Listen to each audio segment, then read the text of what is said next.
국힘당이 콩가루 이전 투구에서 벗어날 수 없는 배경. 콩가루 국힘당. 콩가루가 된 국힘당의 혼란이 점입 가경입니다. 26일 한동훈 전 국힘당 대표가 김문수 후보의 서울시 도봉구 유세장에 처음으로 참석했습니다. 그런데 김문수의 손에 이끌려 한동훈이 연단에 오르자 김문수 지지자들이 듣기 싫다, 미쳤다를 외치며 야유를 보내기 시작했습니다. 한동훈이 이재명 민주당 후보를 비난하는 연설을 하는 동안에도 연단 아래에서는 배신자, 그만해라, 너나 잘해라 라는 야유가 쏟아졌습니다. 한동훈이 친윤 세력을 비판하자 지지자들은 내려오라 라고 고함을 치면서 야유의 수위를 높였습니다. 유세가 끝나자 김문수 지지자와 한동훈 지지자 사이에 싸움이 벌어지기도 했습니다. 같은 날 김문수가 윤상현 의원을 공동선대위원장으로 임명해 국힘당 내 논란이 터졌습니다. 윤상현은 12.3 내란 당시 비상계엄은 고도의 통치행위라는 망언을 했고 서부지법 폭동도 옹호한 자입니다. 그는 참여연대가 실시한 온라인 투표에서 최악의 내란 공범 국회의원 1위를 차지하기도 했습니다. 이런 자를 공동선대위원장으로 임명했으니 김문수 스스로 내란 후보이며 국힘당은 내란 정당임을 인정한 꼴이나 마찬가지가 됐습니다. 이에 조경태 공동선대위원장이 27일 즉각 철회하지 않으면 이 시간부로 선거운동을 중단한다라고 선언했습니다. 친한동훈계 의원들도 한동훈 견제 그 이상 이하의 의미도 아니다라며 반발했습니다.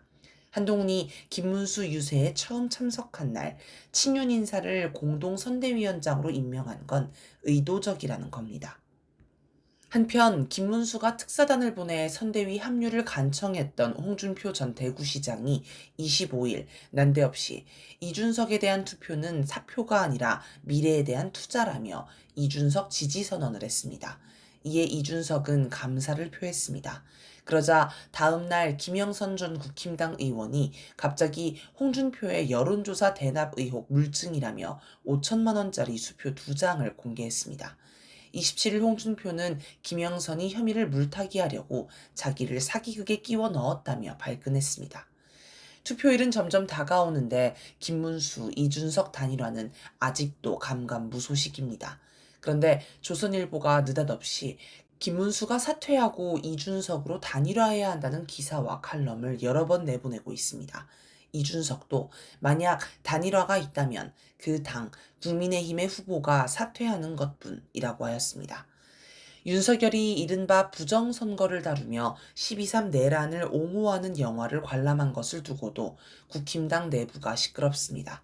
김문수는 영화 많이 보시고 사람도 많이 만나시고 그런 게 좋은 것 아닌가 라고 옹호했지만 김근식 국힘당 송파병 당협위원장은 우리 당이 살고 보수가 거듭나기 위해서는 윤석열 재구속만이 답이라고 했습니다. 종합해보면 지금 국힘당은 콩가루의 이전 투구, 난장판, 갈팡질팡 따위의 단어가 딱 들어맞는 상황입니다. 전략적 사고 대 분파적 사고. 국힘당의 이런 모습은 대선 후보 선출 과정에서 극에 달했습니다. 김문수를 자기 당 후보로 선출해놓고 일주일 만에 후보 자격을 박탈하고 한덕수를 후보로 세우려다 실패하고 다시 하루 만에 김문수를 후보로 복귀시키는 등 이전 투구의 극치를 보였습니다. 따지고 보면 2021년 윤석열이 들어가면서부터 국힘당은 이랬습니다. 그 짧은 기간에 당대표가 몇 번이나 교체되었고 정식 체계가 아닌 비대위 체계도 여러 번이었는데 한 번도 정상적이고 상식적인 과정을 밟아 자연스럽게 진행된 적이 없습니다. 이런 오합지졸이 없습니다. 특히 대선을 앞둔 지금은 중도층도 신경 써야 하는데 서로서로 물어뜯는 이전 투구만 계속하고 있습니다. 이는 민주당과 비교됩니다. 허은하 개혁신당 전 대표가 입당하자 당원과 지지자들은 철새 정치인이 왜 왔냐는 식으로 타박하는 게 아니라 손뼉을 치며 반겨주었습니다. 이는 민주당 당원과 지지자들이 지금 대선에서 반드시 이겨야 한다는 전략적 사고를 하기 때문에 가능합니다. 그들도 허은하가 국힘당 출신이라는 걸 알지만 지금 입당하는 것은 이재명 민주당의 외연을 넓히는 것이고 대선에 필요한 전략이라고 생각하므로 타박하는 것이 아니라 반기는 것입니다. 이는 대중이 이재명을 내세웠고 그런 이재명과 강하게 결합되어 있다는 것을 보여줍니다. 하지만 국힘당 지지자들은 전략적 사고를 하지 않습니다. 전략적 사고를 한다면 한동훈이 최초로 김문수가 유세하는 곳에 함께하는 날이니만큼 한동훈이 마음에 안 들어도 반겨야 합니다. 그러나 그들은 욕을 퍼부었습니다. 한동훈 또한 첫날부터 친윤 세력을 공격해 김문수 지지자들을 격분하게 했습니다. 전략적 사고가 아니라 분파적 사고를 함으로 나타나는 현상입니다. 지금 국힘당은 윤석열과 김문수 대 한동훈으로 갈려서 서로 싸우고 있습니다. 모든 게 다 이전 투구입니다. 이준석도 마찬가지입니다. 모두가 자기 살 길 찾기에 바빠 전략적 사고를 하지 못하고 자기 입지 다지기에만 급급합니다. 이마저도 합리적 타산과는 거리가 멉니다. 예를 들어 조선일보가 이준석으로 단일화해야 한다고 하지만 이준석으로 단일화가 성공 가능성이 있기는 합니까? 친윤들은 절대 이준석으로 안 갈 것입니다. 그런데 왜 그런 생각을 했을까요? 김문수로 단일화해도 안 될 것 같아서 그러는 것입니다. 뭘 해도 안 되니 충격을 받아 공황 상태에 빠진 나머지 타산도 안 맞고 계산이나 전략도 없고 구상도 없이 동물적 본능, 격한 감정 상태로 움직입니다. 완전히 먹고 먹히는 정글의 법칙만 난무합니다. 이러니 뜻대로 되는 것이 하나도 없습니다.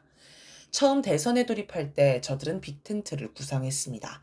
한덕수를 후보로 세우고 이준석과 단일화하고 이낙연, 김종민, 김한길, 호남 인사 등도 결합하는 반 이재명 빅텐트를 만들면 승산이 있다고 봤습니다.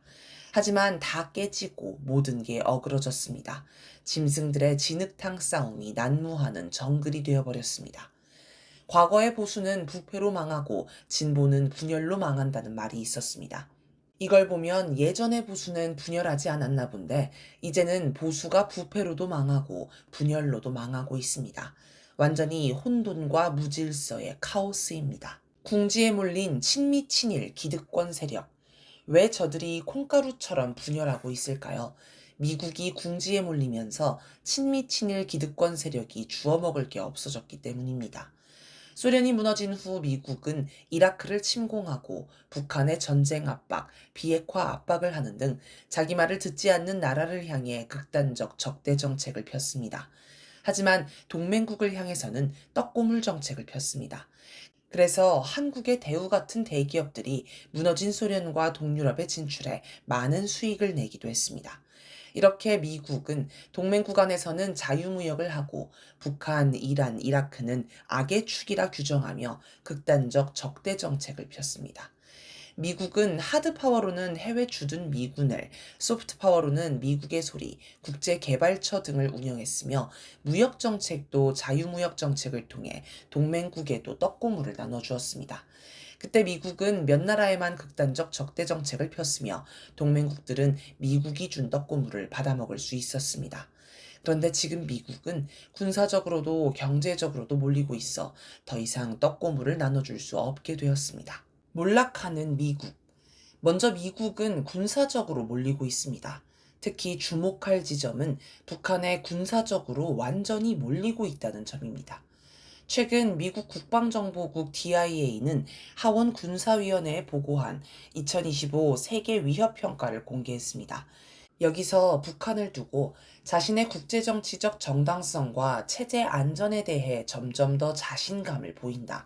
수십 년 만에 가장 강력한 전략적 위치에 있으며 동북아시아에서 미군과 미국의 동맹국을 위험에 빠뜨릴 수 있는 군사수단을 보유하고 있으며 미국 본토를 위협하는 능력을 지속적으로 향상하고 있다라고 평가했습니다. 구체적으로 살펴보면 북한군에 관해 적에게 심각한 피해를 주면서 북한 영토를 장기간 방어할 수 있는 능력을 거의 확실하게 갖추고 있다. 북한은 100만 명 이상의 현역 군인과 700만 명 이상의 예비군 및 준군사 인력을 보유한 세계에서 가장 군사화된 국가라고 주목했습니다. 또 특수작전부대는 고도로 훈련되고 장비를 잘 갖추고 있으며 한국에 침투할 수 있는 능력을 갖추고 있다. 러시아의 특수작전 부대를 파병해 얻은 교훈을 향후 전투훈련에 활용할 수 있을 것이다 라고 지적했습니다. 전략군에 관해서는 미국 본토와 인도 태평양 지역의 미군, 동맹국 및 동반자 국가를 위협할 수 있는 탄도미사일, 순항미사일을 운용하는 북한의 핵무장 미사일 부대라고 평가했습니다. 또한 2024년 북한은 가장 큰 고체 연료 대륙간 탄도미사일 ICBM 1개를 성공적으로 발사했고 단거리 탄도미사일 18발을 동시에 발사하는 사상 최대 규모의 발사 훈련을 했다. 이런 노력은 미국에 대한 억제력을 강화한다는 국방 현대화 목표에 북한이 지속적으로 다가가고 있음을 보여준다.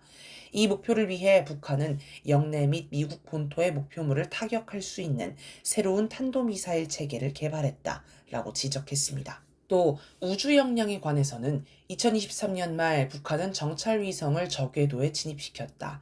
발사 후 북한은 미국이 북한의 합법적인 영토를 침범하려 한다면 미국의 정찰 위성을 파괴하겠다고 위협했다. 북한의 탄도미사일과 잠수함 발사 탄도미사일은 유사시 미국 및 동반자 국가의 위성을 공격하는 무기로 사용될 수 있다라고 평가했습니다. 종합하면 북한이 미국 본토를 핵미사일로 공격할 수 있는 능력을 갖추는 등 군사적으로 미국에 굉장한 위협이 된다는 것입니다. 보고서는 북한 외에도 중국, 러시아, 이란의 위협을 경고했으며 북중러 이란의 단결도 위협이 된다고 강조했습니다. 그런데 세계 최강의 군사력을 자랑하던 미국이 왜 이렇게까지 몰리게 되었을까요? 미국이 처음으로 이렇게 꺾인 시점은 언제였을까요? 소련이 무너지자 승승장구하던 미국은 북한을 주목합니다. 소련도 무너뜨렸으니 북한 정도는 식은 죽 먹기라고 여겼을 것입니다.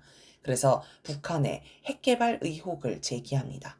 1990년대 들어 시작된 북미 핵대결은 1991년 한반도 비핵화 공동선언, 미국의 주한미군 전술 핵무기 철수선언, 1992년 한미연합훈련 팀스피릿 중단 발표, 북한의 핵안전조치 협정 체결을 통한 핵사찰 수용 등으로 이어지며 일단락되는 듯 했습니다.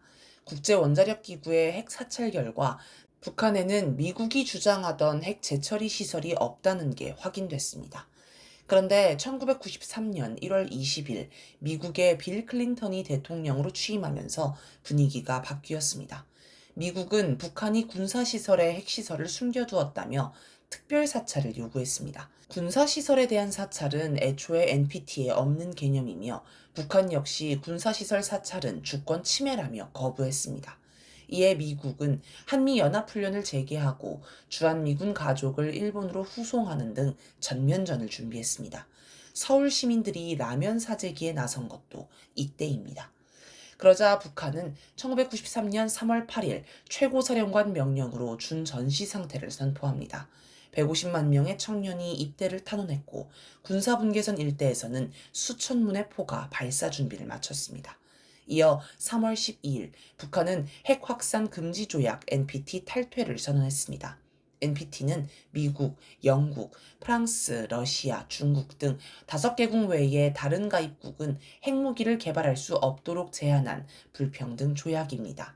북한이 NPT를 탈퇴하면 합법적으로 핵무기를 개발할 수 있게 되며 이를 방치하면 다른 반미 국가들도 연쇄 탈퇴해 핵무기를 개발해 미국의 핵 독점이 깨집니다. NPT는 탈퇴 선언 후 3개월이 지나야 효력이 발생합니다. 미국은 3개월 안에 북한을 설득해 NPT에 복귀시키거나 아니면 북한을 침공해 강제로 NPT에 복귀하게 만들어야 하는 처지가 됐습니다. 미국은 컴퓨터를 가동해 모의전쟁, 워게임을 실시했습니다. 그 결과는 참혹했습니다. 전쟁 개시 초기에 주한미군의 80%와 주일미군 46%가 전멸하며 수개월간 계속되는 전쟁에 6척의 항공모함, 50만 병력을 동원해야 하고 희생자는 수십만 명에 달한다고 나왔습니다. 당시는 북한이 핵개발을 하기 전이라서 당연히 핵무기가 없다고 가정한 결과인데도 이런 충격적인 결과가 나왔습니다.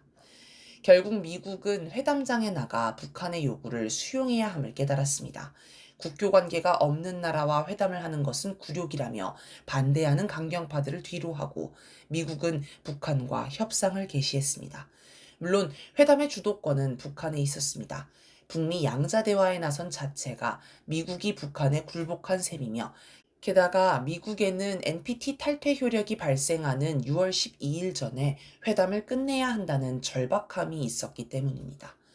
결국 회담은 효력 발생 하루 전인 11일 북한이 NPT 탈퇴를 잠정 유보하는 대가로 미국이 한미연합훈련을 취소하고 나아가 핵무기를 포함한 무력을 사용하지도 위협하지도 않으며 북한 주권을 존중하고 내정을 간섭하지 않으며 한반도 평화적 통일을 지지하기로 약속하는 걸로 끝났습니다.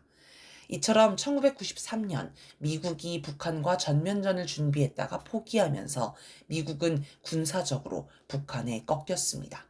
당시 상황을 두고 미국이 북한을 당연히 이기리라 여겼던 많은 이들이 충격을 받았습니다. 이전에도 미국은 군사적으로 북한에 꺾인 일이 있습니다. 2차 세계대전 이후 승승장구하던 미국이 한국전쟁에서 북한에 꺾였습니다. 1953년 7월 27일 정전협정에 서명한 마크 클라크 유엔군 사령관은 1954년 출간한 회고록 다뉴브강에서 압록강까지 서문해서 이것 휴전협정에 조인한 것은 사상 처음으로 승리 없는 전쟁의 휴전협정에 조인한 미군 사령관을 탄생시킨 것이라고 적었습니다. 또한 한국전쟁 초기 미국 국방부 장관이었던 조지 마셜은 신화는 깨지고 말았다.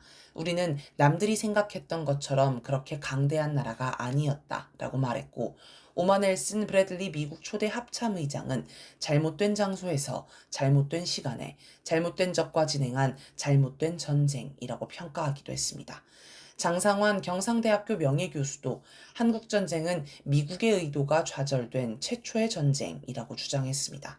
이렇게 1950년대 북한에 꺾였던 미국이 소련 붕괴 후 이라크 전쟁을 거치며 승승장구하다가 1993년 북한의 NPT 탈퇴로 다시 한번 북한에 꺾였습니다.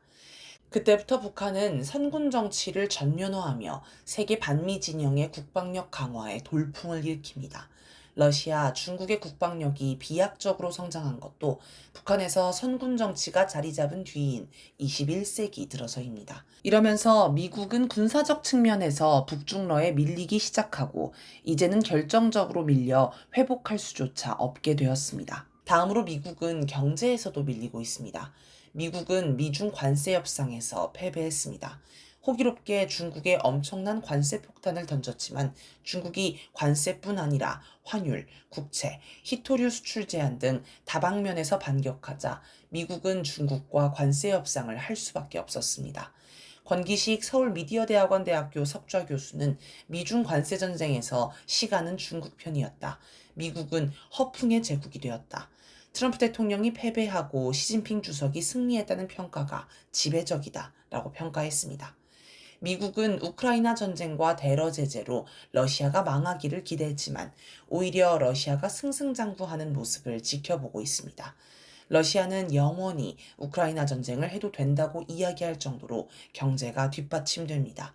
누구도 러시아 경제가 어려워졌다고 이야기하지 않습니다.